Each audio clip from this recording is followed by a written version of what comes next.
మేము చిన్నపిల్లలుగా ఉన్నప్పుడండి చిన్నప్పుడు ఏం చేసేవాళ్ళంటే మా అమ్మమ్మ వాళ్ళు మినపప్పు కడగమంటే ఎంత శుభ్రంగా కడిగేసేవాళ్ళు అంటేనండి అస్సలు తొక్క అనేది లేకుండా పప్పు తెల్లగా ఉండేలా కడిగేవాళ్ళు అనమాట. చాలా బాగా కడిగేవాళ్ళం. ఎంత సరదాగా కడిగేసిద్దన్నో మినపప్పు కడగడం అంటే. తర్వాత ఇడ్లీ నూక కడగమంటే మటుకు చాలా భయపడిపోయేదానండి బాబు. ఇడ్లీ నూక అంటే నాకు చాలా భయం. అదో రకమైన వాసన వచ్చేది ఇడ్లీ నూక. భయం అనమాట అది కడగాలంటే. ఇప్పుడు ఆ వాసన లేదండి, బాగానే ఉంటుంది. ఇంకొక విషయం ఏంటంటే అప్పుడు తెలియక అలా కడిగేవాళ్ళం కదండి. ఎప్పుడునంటే మినపప్పు మొత్తం తొక్క లేకుండా కడుక్కోకూడదంట. అసలు పప్పులో కంటే తొక్కలోనే విటమిన్స్ ఎక్కువ ఉంటాయంట. అందుకని పప్పు కడిగేటప్పుడు కొద్దిగా ఒకవేళ మొత్తం కడిగేసుకున్న కొంచెం తొక్కలో ఉండేలాగా కడిగితే మంచిదట చెప్తున్నారు. చాలా మంచిదని చెప్తున్నారు.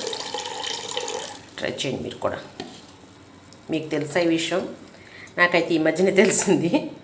అప్పటి నుంచి నేను ఏం చేస్తానంటే మినపప్పు కడిగినప్పుడల్లా తొక్కలు సగమే తొక్కలు వెళ్ళిపోయేలాగా వాటర్లో మిగిలిన సగం పప్పుతో ఉంచేసి మిక్సీ పెట్టేస్తాను అనమాట. టేస్ట్ కూడా బాగుంటుంది. కాకపోతే ఏంటంటే కొంచెం తొక్కల వల్ల రంగు తేడాగా వచ్చినాయి అనుకోండి ఇడ్లీలు, పిల్లలు అంటారు ఇదేంటి ఇలా ఉందేంటి పిండి అంటారు. కానీ తొక్క ఉండటం వల్ల చాలా మంచిదట.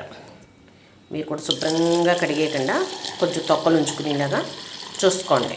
మినపప్పు తొక్కపప్పు వాడడం కూడా చాలా మంచిది. ఇప్పుడు గుళ్ళు వాడేస్తున్నారండి చాలామంది. గుళ్ళు కంటే తొక్కపప్పు తెచ్చుకుని చక్కగా ఇలా నానబెట్టుకుని ఈ తొక్కతో మిక్సీ పట్టుకుని తింటే చాలా మంచిది.